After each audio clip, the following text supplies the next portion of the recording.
علی بھائی میرے شیعہ دوست ڈاکٹر اسرار احمد کے بارے میں کہتے ہیں کہ انہوں نے حضرت علی کے بارے میں کہا کہ حضرت علی نے شراب پی کر اس بات کی انہوں نے خود کلیریفیکیشن دے دی تھی. انہوں نے ایک روایت بیان کی تھی اور اس میں انہوں نے یہ کہا تھا کہ وہ روایت ابو داؤد ترمذی میں موجود ہے. اس روایت میں انہوں نے کلیئر کیا تھا کہ یہ اس وقت کا واقعہ ہے جب شراب حرام نہیں ہوئی تھی, لہٰذا اس کے اوپر کوئی میرے پر قدغن نہ لگائی جائے. انہوں نے اپنی کلیریفیکیشن دے دی تھی. انہوں نے کوئی حضرت علی پہ شراب پینے کا الزام نہیں لگایا تھا, بلکہ اس زمانے میں جب جو ہے وہ باقی اصحاب سے بھی یہ واقعہ رپورٹ, لیکن ہوتا یہ ہے نا کہ جب حضرت علی کو سنگل آؤٹ کیا جاتا ہے نا, وہ پھر اس کی وجہ سے مصیبت کھڑی ہوتی ہے. حالانکہ وہیں پہ حضرت عمر کے شراب پینے کا بھی واقعہ ہے, لیکن وہ کوئی سنی نہیں بیان کرتا. سنا ہے نا کدے؟ ہاں نہیں, کسی ممبر سے سنا ہے یہ واقعہ؟ ہاں تو بس یہ دیکھ لینا, جب آپ پھر حضرت علی کو سنگل آؤٹ کرتے ہیں نا, تو وہ پھر اس کا رزلٹ وہ یہ نکالتے ہیں. یا تو آپ میری طرح کریں نا کہ دونوں چیزوں کو پیرلل میں لے کے چلیں, پھر تو بات ٹھیک ہوگی کہ آپ اپنا اپنا موقف دونوں طرف کا رکھیں, ٹھیک ہے نا.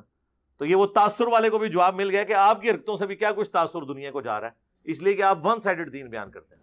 شراب کی حرمت نازل ہونے سے پہلے سیدنا علی رضی اللہ تعالیٰ عنہ کے شراب پینے کا واقعہ کئی ساری روایات میں مذکور ہے. بعض روایات کی سند پر کلام بھی ہے, لیکن سنن ابی داود حدیث نمبر 3671 اس کی سند بالکل درست ہے, اور اس کی سند کو حافظ زبیر علی زئی صاحب نے حسن کہا, علامہ البانی نے صحیح کہا, اور بھی کئی سارے محدثین نے اس روایت کو اور اس سند کو صحیح قرار دیا ہے. لیکن ہم نے ان دو شخصیات کا نام اس لیے لیا ہے کہ حدیث پر حکم لگانے میں تحکیم میں مرزا خود اکثر انہی کا حوالہ دیا کرتا ہے, اس لیے ہم نے ان دونوں کا نام لیا کہ ان دونوں کے نزدیک یہ روایت صحیح ہے. خلاصہ یہ ہے کہ سیدنا علی رضی اللہ تعالیٰ عنہ کا شراب کی حرمت نازل ہونے سے پہلے شراب پینے کا واقعہ یہ صحیح روایت سے ثابت ہے, اور چونکہ یہ واقعہ شراب کی حرمت نازل ہونے سے پہلے کا ہے, اس لیے سیدنا علی رضی اللہ تعالیٰ عنہ کے لیے یہ کوئی عیب کی بات نہیں ہے, اور اس کی بنیاد پر سیدنا علی رضی اللہ تعالیٰ عنہ پر کسی بھی قسم کا کوئی اعتراض نہیں کیا جا سکتا. لیکن اصل بات جو بتانی مقصود ہے وہ ہے کہ مرزا نے یہ بات کرتے ہوئے, ڈاکٹر اسرار صاحب کے حوالے سے یہ بات کرتے ہوئے بات کی کہ انہوں نے سیدنا علی رضی اللہ تعالیٰ عنہ کا یہ واقعہ بیان کیا, پھر ساتھ ہی مرزا نے تبصرہ کیا کہ اہل سنت کے جو علماء ہیں وہ دوسری طرف کی بات چھپا لیتے ہیں. سیدنا عمر رضی اللہ تعالیٰ عنہ کے شراب پینے کا بھی واقعہ موجود ہے, یعنی شراب کی حرمت نازل ہونے سے پہلے اور اسلام لانے کے بعد. تو مرزا کے بقول سیدنا عمر رضی اللہ تعالیٰ عنہ کے شراب پینے کا واقعہ بھی موجود ہے, لیکن سنی علماء اس کو چھپاتے ہیں. تو ہماری گزارش یہ ہے کہ مرزا اور اس کی پوری ذریت مل کر سیدنا عمر رضی اللہ تعالیٰ عنہ سے یہ واقعہ ثابت کرے کسی کتاب سے صحیح سند کے ساتھ کہ سیدنا عمر رضی اللہ تعالیٰ عنہ نے اسلام لانے کے بعد شراب کی حرمت نازل ہونے سے پہلے کبھی شراب پی ہو, اس قسم کا کوئی واقعہ پیش آیا ہو.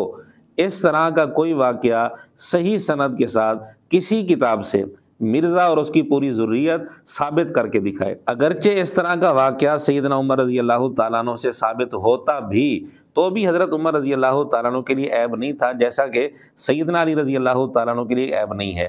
لیکن اس کا یہ تو مطلب نہیں ہے کہ بغیر صحیح سند کے, بغیر کسی ثبوت کے کسی صحابی کے متعلق یہ کہہ دیا جائے کہ انہوں نے بھی شراب پی تھی, یہ بات بھی تو غلط ہے.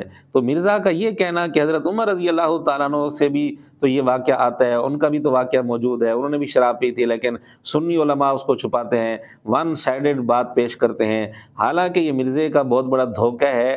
مرزا کو چاہیے تھا کہ اس موقع پر ثبوت پیش کر دیتا, حوالہ دے دیتا, لیکن مرزے نے حوالہ نہیں دیا. اب بھی ہم کہتے ہیں اگر مرزے کے پاس یا مرزے کے شاگردوں کے پاس صحیح سند کے ساتھ کوئی حوالہ موجود ہے, کسی کتاب میں موجود ہے, تو پیش کر دیں. ہم نے صحیح سند کے ساتھ روایت پیش کی ہے سنن ابی داود سے, تو مرزا کو بھی چاہیے, اس کی ذریت کو بھی چاہیے کہ وہ بھی صحیح سند کے ساتھ سیدنا فاروق اعظم رضی اللہ تعالیٰ عنہ سے کوئی اس قسم کا واقعہ پیش کرے, اگر ان کے پاس ہے تو. اور اگر ان کے پاس صحیح سند کے ساتھ کوئی حوالہ نہیں ہے تو پھر مرزے کا اپنا ہی ڈائیلاگ ہے کہ ایک غریب تو بدتمیز. اب آپ مرزے کی پہلی والی بات میں سے کچھ حصہ دوبارہ سن لیں.